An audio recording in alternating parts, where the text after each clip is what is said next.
Hey there, fellow thrifters and side hustlers. Welcome to our guide on how to use Poshmark to sell in 2025. If you're looking to turn your closet clutter into cash or build a full-blown online boutique, Poshmark is your go-to app, packed with new features for the year ahead. I'm excited to walk you through the basics step by step, so you can start selling smarter and faster. First things first, let's get you signed up. Download the Poshmark app or head to their website, create an account with your email, and verify it. Don't forget to set up a killer profile. Upload a friendly photo, write a bio that highlights your style, and link your social media to boost your visibility.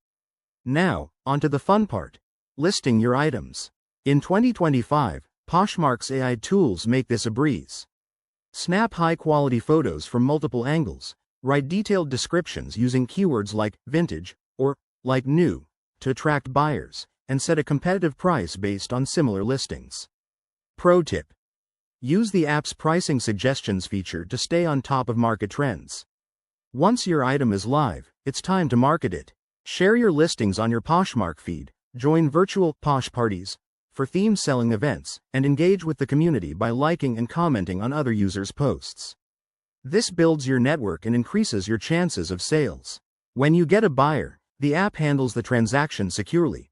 Confirm the sale, package your item neatly, and use Poshmark's shipping labels for easy delivery. Keep an eye on ratings and feedback to maintain a stellar seller score. For 2025 success, focus on trends like sustainable fashion or upcycling, and leverage new tools like automated relisting for unsold items. Remember, consistency is key. List regularly and respond to messages promptly to keep buyers happy. By following these steps, you'll be well on your way to making money while decluttering your life.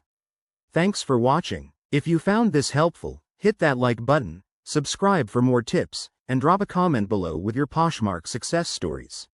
Let's turn those unwanted items into wins. See you next time.